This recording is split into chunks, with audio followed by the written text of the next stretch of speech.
Hello, स्वागत है आपके मेरी वीडियो में। तो इस वीडियो में हम डिस्कस करेंगे एक ऐसा कोर्स के बारे में जिसके बारे में बच्चे नीट का एग्ज़ाम देने के बाद ही सर्च करना शुरू करते हैं। तो आपने सही गेस करा, हम लोग बीएमएस कोर्स के बारे में बात करने वाले हैं। तो ये इकलौता ऐसा कोर्स है जिसके बारे में कहा जाता है कि इंसान उस कोर्स को नहीं चुनता बल्कि कोर्स आपको चुनता है। तो ये फेमस कोट है जो आप आयुर्वेद अगर आप लेंगे तो आपको काफ़ी लोगों से सुनने मिलेगा, उनमें से मैं भी एक हूँ। ठीक है, तो हम इस वीडियो में बात करेंगे कि इस कोर्स में क्या क्या है, हमें क्या क्या सब्जेक्ट पढ़ने पड़ते हैं, कोर्स हिंदी में है, इंग्लिश में है, या अगर संस्कृत पढ़नी रहती है तो किस हद तक संस्कृत अपने को इफ़ेक्ट करती है इस कोर्स में। उसके बाद हम जानेंगे कि इस कोर्स की अच्छाइयाँ क्या हैं, उसके बाद इस कोर्स की जो खामियाँ हैं उसके बारे में डिस्कस करेंगे, इस कोर्स का स्कोप क्या है उस बारे में बात करेंगे, और वीडियो के लास्ट तक हम लोग मिलकर एक कंक्लूजन तक जाएंगे कि ये कोर्स आपके लिए लेना सही होगा या नहीं होगा। पहले हम बात करें कोर्स के इंट्रोडक्शन में। तो कोर्स में आपको हम फर्स्ट ईयर पे ही फोकस करेंगे क्योंकि नीट से बीएमएस लेंगे तो आपको जो स्टार्टिंग में सब्जेक्ट मिलेंगे वो अपने रहेंगे क्रिया शरीर।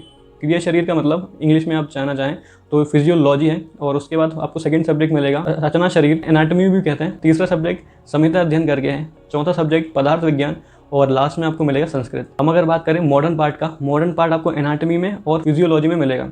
ठीक है, और एनाटॉमी और फिजियोलॉजी में जो आपको मॉडर्न पोर्शन मिलेगा वो ऐसा नहीं है कि आपको मॉडर्न ही पढ़ना रहेगा, उसमें आयुर्वेद का भी पार्ट होगा, और जब आपका एग्जाम आएगा तो 60% के आसपास आपका आयुर्वेद का पोर्शन या जो हिंदी का पोर्शन रहेगा वो आएगा, और 40 से 50 के बीच में ही आपको मॉडर्न पार्ट देखने को मिलेगा, है ना। बाकी सब्जेक्ट की हम बात करें, संहिता में हम चरक संहिता और जो संहिताएं हमारे आचार्यों ने लिखी हैं उसके बारे में हम जानते हैं, वो पूरी हिंदी में रहेंगी, आपको श्लोक से याद करने पड़ेंगे।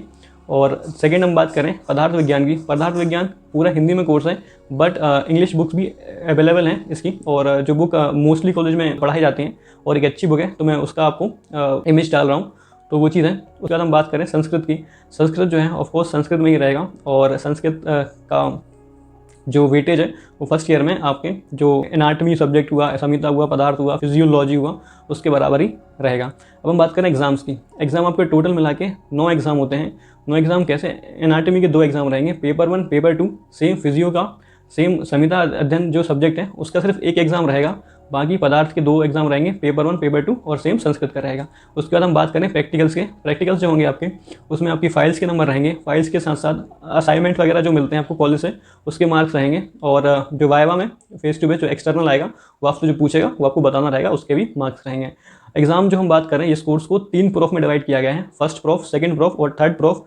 3 प्रोफ के बाद आप 4.5 ईयर कंप्लीट करते हैं कोर्स का। उसके बाद 6 महीने आयुर्वेद कॉलेज में आपको इंटर्नशिप करनी होती है, और अगले जो 6 महीने रहती है उसमें आप कोई भी मॉडर्न कॉलेज में जिसमें मॉडर्न जो मेडिसिन है प्रैक्टिस करती है वहाँ पे आपको इंटर्नशिप करनी रहती है, तब जाके आपका ये कोर्स कंप्लीट होता है। टोटल ड्यूरेशन इस कोर्स की 5 साल ही रहेगी, जैसे एमबीबीएस की रहती है।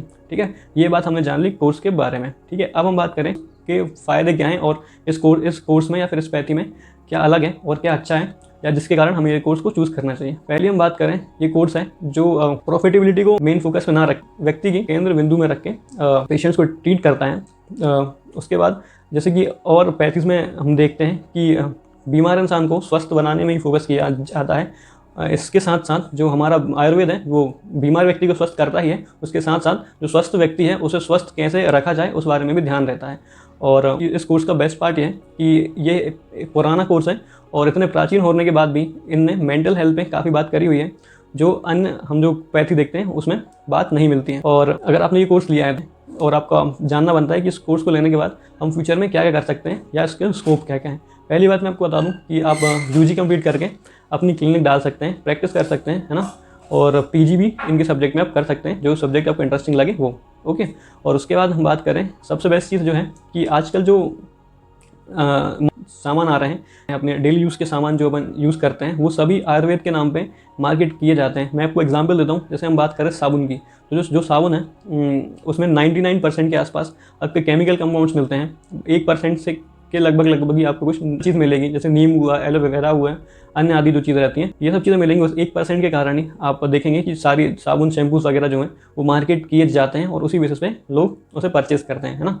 तो कहने का मतलब ये है कि अगर आप अच्छे से इस कोर्स को पढ़ते हैं तो आपके लिए एक खुद की ब्रांड बनाना या फिर खुद का प्रोडक्ट्स बनाना और काफ़ी इंटरेस्टिंग होगा, और आपको बेचने के लिए ज़्यादा हाथ पैर नहीं मारने पड़ेंगे, क्योंकि इसकी कंज्यूमर्स हैं वो ऑलरेडी जो वेल स्टेब्लिश्ड ब्रांड्स हैं उन्होंने बना रखी। उसके बाद हम बात करें, आप कोर्स करने के बाद किसी हॉस्पिटल में भी ज्वाइन कर सकते हैं, भले ही वो मॉडर्न हो या फिर आयुर्वेद में, तो आप कर ही सकते हैं। आजकल मॉडर्न हॉस्पिटल में भी डॉक्टर्स की, बीएमएस डॉक्टर्स की ज़रूरत पड़ती है। उसके बाद हम बात करें आपका जो कोर्स का स्कोप है, वो एक चीज़ पर डिपेंड करेगा। वो चीज़ है कि आप किस जगह से हैं या फिर आपके आसपास के लोग उस कोर्स को कितना क्या बोलते हैं यूज़ कर रहे हैं या फिर कितना मानते हैं। जैसे मैं एग्जांपल दूं, महाराष्ट्र की बात करूं, महाराष्ट्र आयुर्वेद के लिए अगर उसमें कैरियर बनाना है तो one of the best state है, क्योंकि वहाँ जो है जो आयुर्वेद डॉक्टर हैं वो मॉडर्न को भी प्रैक्टिस कर सकते हैं और आयुर्वेद का तो ट्रीटमेंट कर ही सकते हैं। उसके बाद हम बात करें केरल के साइड जो स्टेट्स हैं, वहाँ पे आपको ऑथेंटिक आयुर्वेद जो है उसका देखने को मिलेगा और काफ़ी अच्छे से वहाँ पे आयुर्वेद प्रैक्टिस किया जाता है। ठीक है, और लोकेलिटी पे भी ये चीज़ डिपेंड करती है कि आपके आसपास के लोग अगर आयुर्वेद पे ट्रस्ट है, विश्वास है,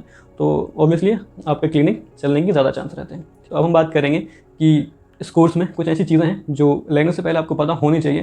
कहते हैं ना कि किस चीज़ में अच्छी चीज़ जानने से अच्छा है कि आप बुरी चीज़ों पे भी ध्यान दें या फिर ऐसी चीज़ पे ध्यान दें जो आपके आयुर्वेद की कोर्स के डिसीजन को लेने से आपको रोक सकती हैं। तो हम पहली बात करें कोर्स की भाषा जो है ना, ये इंडिया में पहला ही कोर्स है मेरे ख्याल से जिसमें आप 3 भाषाएं में पढ़ते हैं, हिंदी, इंग्लिश और संस्कृत जो हुआ उसके श्लोक्स वगैरह होते हैं। ठीक है, तो अगर आपकी एक भाषा अच्छी है, एक भाषा अच्छी नहीं है, तो आपको स्ट्रगल तो ऑब्वियसली करना ही पड़ेगा। फर्स्ट ईयर में एग्जाम आते आते आप वो चीज़ सीख जाएंगे और एडॉप्ट कर जाएंगे।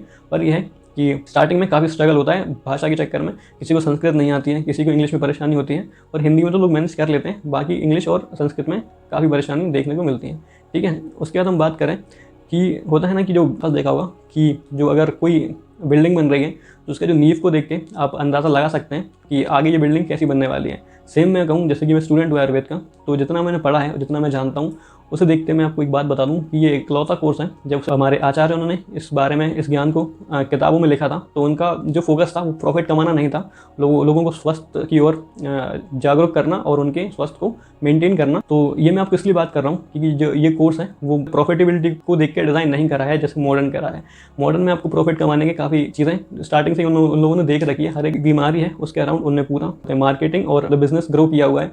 अगर हम सेम बात करें आयुर्वेद को लेकर, तो आयुर्वेद के अराउंड इतना इकोसिस्टम नहीं बिल्ट हुआ है। मैं आयुर्वेद की एक बात बताता हूँ आपको कि जो एक्यूट डिसीजेज हैं, जो जल्दी सही होती हैं, लॉन्ग टर्म डिसीज़ नहीं है, उसके ट्रीट करने के जितने फ़ायदे हैं या जितने अच्छे से ट्रीट करते हैं उससे कहीं ज़्यादा अच्छे से आप क्रॉनिक डिसीज़ को ट्रीट कर सकते हैं जो लंबी चलती हैं, जैसे कि थायराइड हुआ, आपका शुगर की बीमारी हुई वो, और अर्थराइटिस जो होता है, इन सब जो ये सब डिसीज़ हैं जो लंबी चलती हैं, तो इसका ट्रीटमेंट आयुर्वेद में काफ़ी अच्छे से किया जाता है।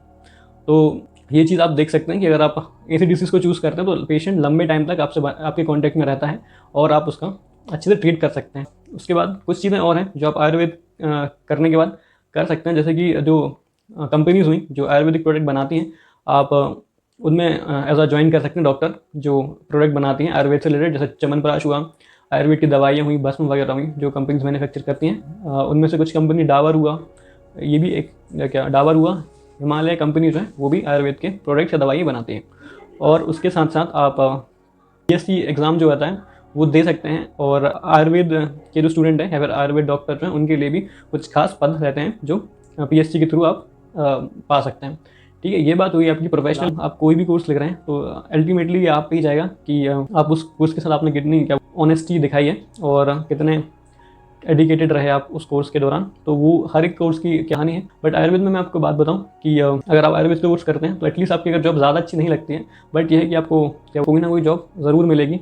एटलीस्ट मैं आपको बात करूं कि 90% आपके चांसेस हैं कि आप ठीक ठाक जॉब कर पाएंगे, हॉस्पिटल में काम कर पाएंगे, खुद के क्लिनिक खोल पाएंगे। लास्ट में मैं आपसे बात करना चाहूँगा जो हमेशा इस वीडियो में करता हूँ कि अगर आपको वीडियो अच्छा लगा हो तो लाइक करिएगा और अपने दोस्तों के साथ शेयर करिएगा, सब्सक्राइब ज़रूर करिएगा। इसके 2 कारण हैं। पहला चीज़ तो यह है कि अगर आप सब्सक्राइब करते हैं तो आपको ऐसी जानकारी मिलती रहेगी, और दूसरी चीज़ है कि आप अगर चैनल को सब्सक्राइब करते हैं तो उस सब्सक्रिप्शन के थ्रू हम जो स्टे एनिमल्स रहते हैं जैसे कि डॉग हुए और गाय वगैरह जो हैं उनके लिए खाना और रिफ्रेक्टिव कॉलर्स जो रहते हैं वो हम अरेंज करते हैं। तो अगर आप सब्सक्राइब करते हैं तो हमारी बहुत हेल्प होती है। थैंक यू सो मच, मिलते हैं नेक्स्ट वीडियो में।